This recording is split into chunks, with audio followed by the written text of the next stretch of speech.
Hello, my name is Angela Lamb Turpin, and I'm the author of Out of Balance. I'll be reading the first scene of the novel for your entertainment.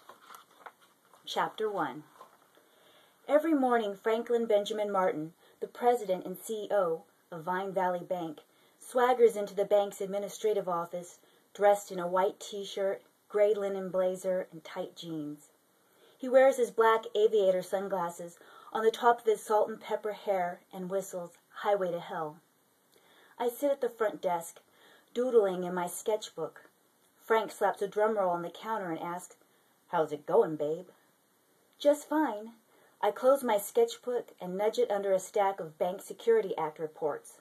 I grab the button advertising Vine Valley's motto, "Bank Better," and reluctantly fasten it above my heart. But Frank does not seem to care whether I am drawing or filing. He crosses his arms on the high counter and leans toward me with a seductively crooked smile.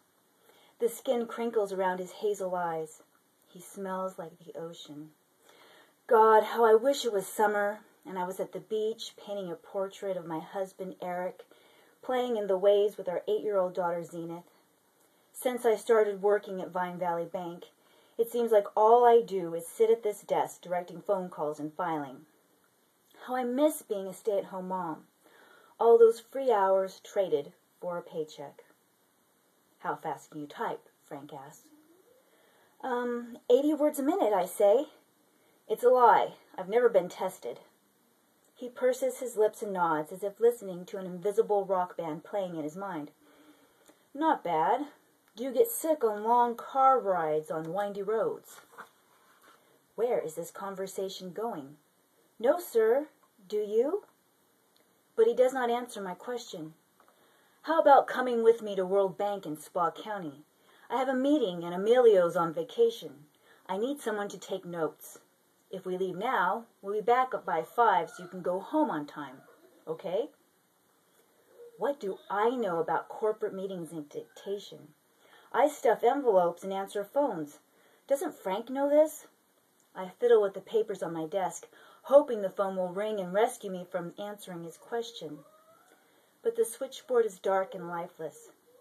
I think about sitting in a room full of bankers, trying to focus on the conversation long enough to type everything down, word for word.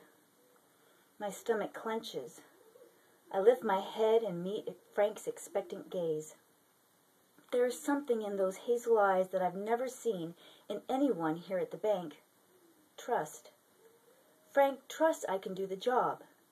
Plus, I'll be out of the office, driving around in Frank's trendy new Porsche, and enjoying the view of vineyards and country mansions as we speed along the back roads.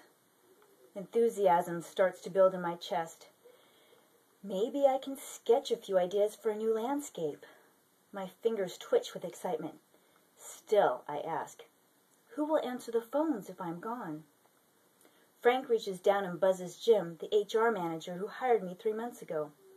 "Yes, Bev," Jim says, thinking it's me. "I'm borrowing the receptionist for the day," Frank says in a loud, authoritative voice. "Can you watch the phones?" Jim rushes out of the office. He's a fat man with stubby legs. I instinctively raise my hand to cover my chest, although I'm wearing a very professional scoop-neck blouse. Why didn't Eric throw a few of my baggy turtleneck sweaters into the washer yesterday when he was getting the grass stains out of Zenith's soccer uniform? It would have only taken a few moments, right? Now I'm stuck with Jim narrowing his gaze at my chest and asking, "Where are you two going?"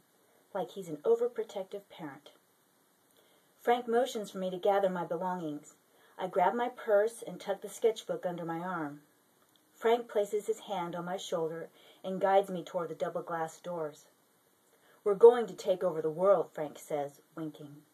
World Bank, that is. If you want to read more of Out of Balance, you may purchase it on my website at www.angelalambturpin.com. Thank you.